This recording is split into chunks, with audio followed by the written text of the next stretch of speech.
Good evening, everybody. How are you? Welcome back to the Spurs Talk Show. I'm Sean Butler. Bugsy Malone's over there doing what she does, trying to sniff out some transfers for us. Hope you're all happy and healthy, doing the things you love on this beautiful Thursday evening. Maybe you're watching the cricket, maybe you're having a couple of beers. Whatever you're doing, I really hope you enjoy it. Guys, let me ask you for some favours. If you don't mind, please smash the like button for me on the video. Please smash the subscribe on the channel if you haven't already. Join the now near 12,100 Tottenham fans that have gone before you. Welcome back to them. Welcome to the new. This is your Thursday evening session of Tottenham transfer news, views and clues. And we've got a couple of stories to update you on. It was only 20 minutes after I got home and uploaded my morning video that I saw these other stories, and over the afternoon they've all come out and I have to get through them, let you know what's going on. Of course, I'm going to give you my plausibility reading. My plausibility reading, that'll do. And we're going to start with our mate Sammy Mockbell from the Daily Mail. You know him as Sammy. I'll stick the word could in front of anything to legitimise a transfer story. Mockbell, or Mockers, as I like to refer to him. And he came out with two absolute whoppers this morning. I'm going to give them 4 out of 5 fishing rods on the clickbait and probably 4 out of 5 shameless emojis on the shameless scale. But I have to get it through to you so you can make up your own mind whether or not there's any legitimacy to it. I'm just telling you what's in the news. I'm not making up the news. And this is the story that Tottenham are keeping close tabs on 2 players in the pursuit of replacements for Pierre-Emile Højbjerg. Now, we did a video this morning about Sangare, a player that I actually think would be a wonderful fit at Tottenham. I think he'd be a brilliant player. He, as this afternoon has gone on, has actually started to have links emerge with him going maybe to Liverpool or maybe to Bayern Munich. So, you know, look, if those clubs come calling, maybe, just maybe, Tottenham are not really going to be able to compete. In any news, in any event, Tottenham are being linked with, once again, Conor Gallagher from Chelsea, the story that just won't go away. I like the player. I know not all of you do. Some of you do, some of you don't. But at the valuation we're talking about, I don't think it makes any sense at all. I don't think it's going to happen. Chelsea are still trying to liquidate their, I guess, mistakes from last season and their overspend, and they're trying to balance the books. I think this season they have already sold about £260 million worth of, or million euros worth of talent, and they've brought in another 160 million or something like that. So they're net about 100 better off than they were, but they also have to kind of find the net on the 500-600, whatever it was that they spent last time round. Is Conor Gallagher going to be one of the players that goes next? Possibly, probably. Will he come to Tottenham? I don't think so. I don't really see the need for it, if I'm entirely honest. It's not where I would personally go to improve the midfield. You know, I think personally that there needs to be a better 6 to compete with Bissouma, more so than a better 8 that plays in the pocket. But stranger things have happened. The other name that is out there on Sammy Mockbell's list this afternoon is Douglas Luiz, the Aston Villa player. £40 million Brazilian international. A really good player. He can play in the 6 for sure. He can play in the 8. He's a bit of a hybrid, a bit of a fierce player. I really like him. However, do I think it's credible? No. 3 reasons. One is it's written by Sammy Mockbell. 2 is, why would Aston Villa want to sell him? And 3 is, if they did want to sell him, why would they sell him to a rival like Tottenham? It doesn't really make any sense. Even in the article it said it remains to be seen whether Unai Emery would have any intentions of selling him. So, I don't know, I think this is just what Sammy Mockbell does. No disrespect to the guy, he's got to do his job, but I think he runs very liberal with the kind of veracity of these stories at times. However, it's out there, so we're talking about it. Do I think it makes sense?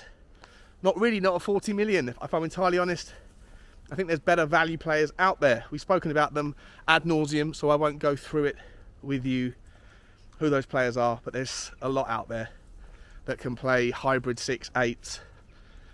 And maybe, just maybe, you as a fan might be looking at what happened against West Ham and thinking, well, Bissouma was clearly competent and capable, and his thriving and flourishing and enjoying this kind of new level of leadership and confidence that Ange is asking of him.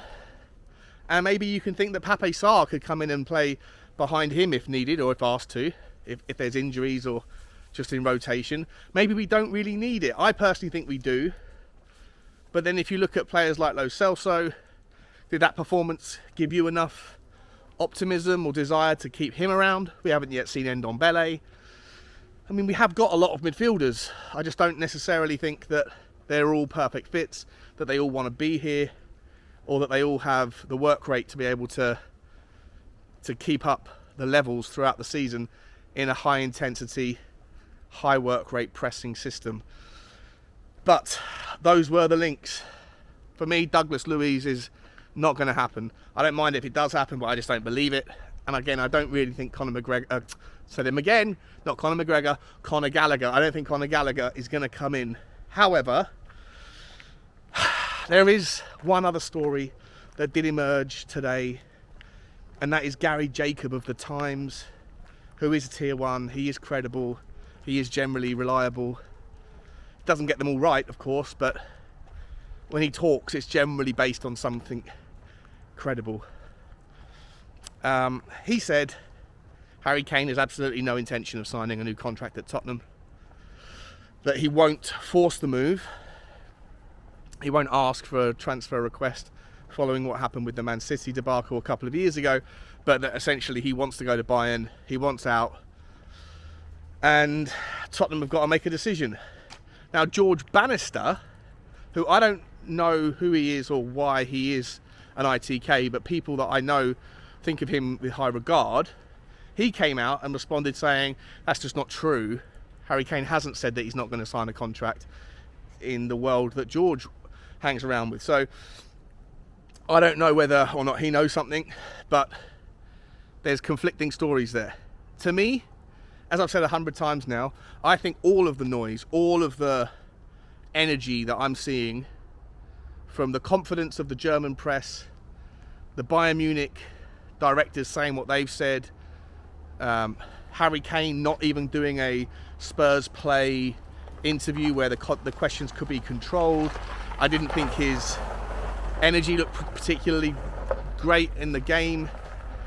You know, there's 100 reasons why I tend to believe that Harry Kane does not want to be at Tottenham, and that he'll go if the price is accepted, and if not, he'll run his contract down and go for free. And you know what?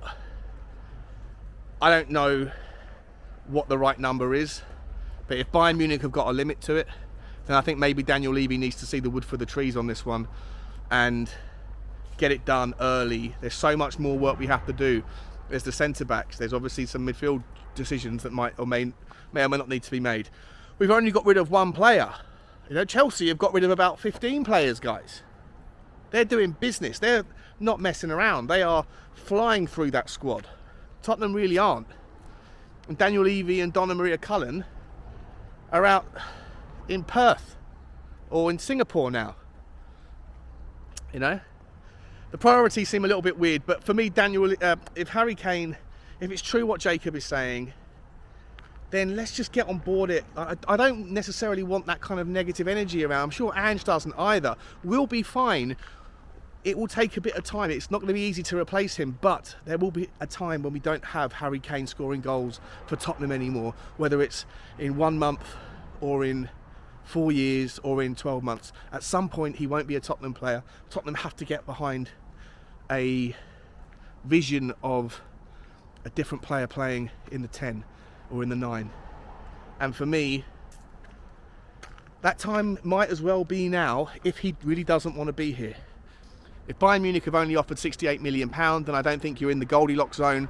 And so I think at that price point, you might as well spin the wheel, because you'd hope that if Harry Kane can still contribute the goals, then you can still get in the Champions League and you can still make the money back elsewhere. But if Bayern Munich raise it to, £85 million, put another 20 million quid in there,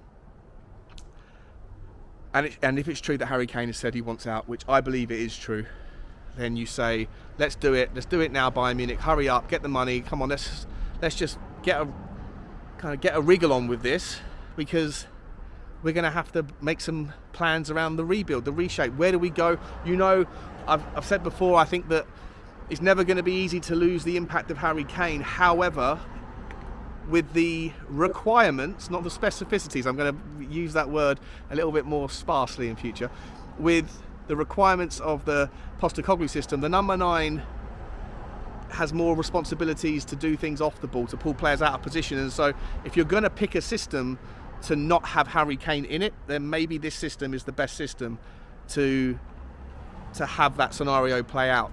We can go and get other players, we can go and make it work, get the money in, have enough time left in the bank to be able to go and get the job done and make a move.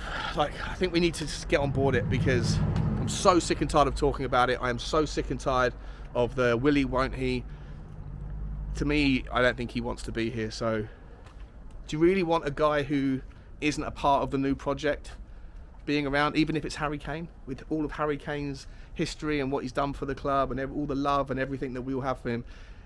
If he doesn't want to be here and is winding down the clock, to let that play out, it's not just a financial, it's not just a ridiculous decision financially, it would also be, I think, a bad decision with regards to the energy of what we're trying to achieve this year. You need everyone pulling in the same direction, everyone to be behind the message, everyone to be 100% pulling in the same direction. And if Harry Kane is only kind of treading water for a year, then I don't know.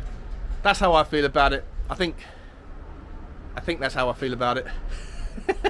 Let me know how you feel about it, guys. I'm going to see you later on. Like, subscribe and comment. And as always, bye-bye.